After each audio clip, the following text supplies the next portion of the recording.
नमस्कार। गोरखनाथ ने महाकाली को अपने पेट में कैसे रखा। एक बार की बात है कि बाबा गोरखनाथ ने रास्ता से गुजर रहे थे। तभी वहाँ पर अचानक से महाकाली प्रकट हो गई और वे बहुत ही क्रोध स्वर में बोली कि तुम अब इस मार्ग पर कैसे आ गया। तब देवी महाकाली को देखते ही बाबा गोरखनाथ ने प्रणाम किए और बोले कि जय देवी काली मैया की जय हो। माँ काली, आप इतना क्रोधित क्यों हैं माँ? मुझसे कुछ गलती हुई है क्या? तब माता काली ने बोली कि अरे मूर्ख, तुझे इतना भी नहीं पता है कि तुझे इस क्षेत्र में जाने के लिए किसी जानवर की बलि देनी होगी। देवी काली की ये बात को सुनकर बाबा गोरखनाथ ने बहुत ही क्रोधित हुए और वे बोले कि मैं ऐसा योगी नहीं हूँ कि जो किसी मासूम को बलि चढ़ाकर भेंट में आपको दूँ, इसलिए मैं ऐसा काम नहीं करूँगा। गोरखनाथ की बात को सुनकर माता काली का क्रोध बहुत ही बढ़ गया और माता काली आग बबूला हो गई और बोली कि मैं तो ऐसी देवी हूँ जो मुझे कोई शांत नहीं करा सकता, चाहे भगवान ही क्यों न हो। मैं तो सभी को मारकर घाट उतार देती हूँ और असुरों का संहार की, इसलिए अब तुझे भी मेरी क्रोध से कोई नहीं बचा सकता। तू तो एक साधारण सा साधु है मूर्ख। गोरखनाथ को माँ काली की बात सुनकर क्रोध आया और बोले कि माता काली, आप अपनी शक्तियों पर अभिमान न करें। इसके बाद माँ काली ने अपना विकराल रूप ले ली और गोरखनाथ ने भी अपनी शक्तियों का उपयोग शुरू कर दिए। दोनों में भीषण युद्ध शुरू हो गया। माता काली और गोरखनाथ एक दूसरे पर प्रहार करने लगे। युद्ध रुकने का तो नाम ही न ले रहा था। दोनों ने बहुत शक्तिशाली और कौशल प्रांगण थे। युद्ध चलता जाता था। कुछ समय के बाद माता काली ने अपना विकराल रूप से बाबा गोरखनाथ पर प्रहार की, लेकिन गोरखनाथ ने भी अपनी शक्तियों से अपना विशाल रूप कायम कर लिए।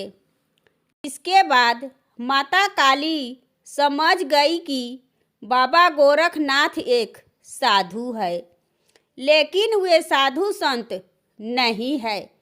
फिर माता काली ने अपना वास्तविक रूप में आ गई और वे एक नरभक्षी का रूप को ले ली और देखते ही देखते गुरु गोरखनाथ के शरीर के अंदर प्रवेश कर गई। धीरे धीरे उनके कलेजे को खाना शुरू कर दी, जिसकी पीड़ा गोरखनाथ को असहनीय हो गया। ये दर्द को देखकर माता काली ने बहुत ही प्रसन्न हो रही थी और कही कि अब तुमको समझ में आ रहा है कि मेरी क्रोध कितना बड़ा है। तुम तो एक आम साधु है। मेरे को क्रोध से शांत कराने के लिए शिव शंभू को आना पड़ता है। गोरखनाथ की पीड़ा बढ़ रही थी। तभी वे भगवान शंकर की स्तुति करना शुरू कर दिए और धीरे धीरे अपना शरीर के अंदर अग्नि को जलाने लगे और अग्नि के प्रकोप से माता काली का शरीर जलने लगा। अग्नि की लपेटें देवी की अभिमान को चकनाचूर करने लगी, जिसके कारण माता काली ने गुहार लगाने लगी कि गोरखनाथ से माफ़ी मांगकर कहने लगी कि हे महान विद्वान गोरखनाथ, मुझे माफ़ कर दो। तुम्हारे भीतर शंकर जी जैसा तेज है। तुम्हारे तेज की अग्नि से मुझे अत्यंत पीड़ा हो रही है, जिसे मैं सह नहीं पा रही हूँ। गोरखनाथ, मुझे अपनी भूल स्वीकार है, मुझे माफ़ कर दो। महान सिद्ध पुरुष देवी काली की बात को सुनकर गोरखनाथ का हृदय पिघल गया और उन्होंने माता काली से कहा कि मैं आपको छोड़ दूंगा, लेकिन आपको मेरी शर्त को माननी पड़ेगी। तब माता काली ने कही कि हे सिद्ध योगी, मुझे आपका सारी शर्त मंजूर है। आप जो कहेंगे मैं करूँगी।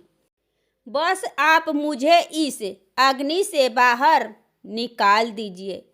तब गोरखनाथ ने कहे कि आप अपने भक्तों से बलि को स्वीकार नहीं करेंगी। आपके भक्त सच्चे मन से जो भी आपको चढ़ाएंगे वे आप स्वीकार करेंगी। इसके बाद आप अपने भक्तों को भेदभाव नहीं करेंगी। आपके लिए सभी भक्त एक समान रहेगा और आप हमेशा साधु संत को अनादर नहीं कीजिएगा। उन्हें हमेशा एक समान दृष्टि से ही देखिएगा। इसके बाद गोरखनाथ की सारी बात को मानकर माता काली ने कही कि मैं आपका सारी बात को मानूंगी। फिर गोरखनाथ ने उन्हें क्षमा कर दिए और माता काली ने उनके शरीर से बाहर आ गई और बोली कि मुझे अपनी शक्ति पर घमंड था और मैं समझ गई कि इस संसार में कोई भी बड़ा नहीं है, उसके ऊपर कोई न कोई जरूर है। मुझे माफ़ कर दीजिए। गोरखनाथ ने माता को प्रणाम किए और माता ने अदृश्य हो गई। गोरखनाथ अपने शिष्यों के साथ प्रवेश कर गए। ये है माँ काली को अपने पेट में रखने की कहानी। ये कहानी आपको कैसी लगी कमेंट करें और मेरे चैनल को सब्सक्राइब करें एवं वीडियो को लाइक करें। धन्यवाद।